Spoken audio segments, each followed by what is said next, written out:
పరీక్ష ఏదైనా ఫలితాలలో అందనంత ఎత్తులో ట్రినిటీ ఇంటర్ మరియు ఐఐటి నీట్ అకాడమీ అడ్మిషన్లు జరుగుతున్నవి. వివరాలకు సంప్రదించండి ట్రినిటీ విద్యా సంస్థలు. మూఢనమ్మకం ముగ్గురు అమ్మాయిల జీవితాలను బలి తీసుకుంది.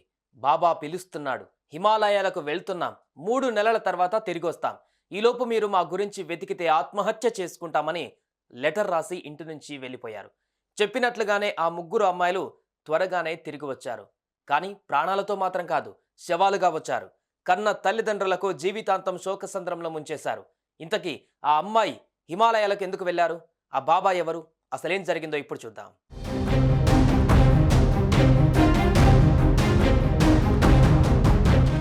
బీహార్ రాష్ట్రానికి చెందిన ముగ్గురు అమ్మాయిలు మంచి స్నేహితులు.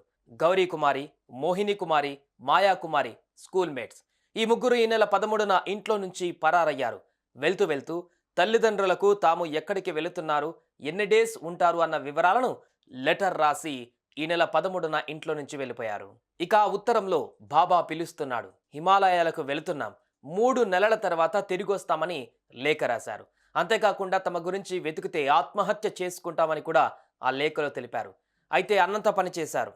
ఇప్పుడు మధురాలోని బజ్జా బ్రిడ్జ్ సమీపంలో రైల్వే ట్రాక్పై ముగ్గురు అమ్మాయిల మృతదేహాలను గుర్తించారు పోలీసులు. ఆ మృతదేహాలు మిస్ అయిన గౌరీ కుమారి, మోహిని కుమారి, మాయా కుమారిగా గుర్తించారు.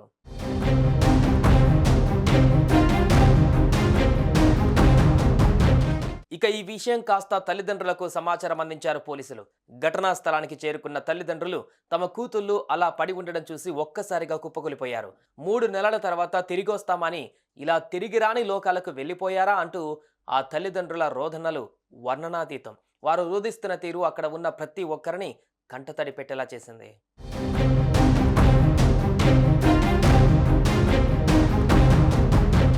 ఇక ఈ ఘటనపైన కేసు నమోదు చేసుకున్న పోలీసులు అసలు ఆ అమ్మాయిలు ఎవరిని కలవడానికి వెళ్లారు, బాబా పిలుస్తున్నాడు అని ఇంటి నుంచి బయటకు వెళ్లిన అమ్మాయిలకు ఏం జరిగింది, ఆ బాబా ఎవరు, వారి మృతికి కారణాలు ఏంటి అన్న కోణంలో పోలీసులు విచారణ కొనసాగిస్తున్నారు.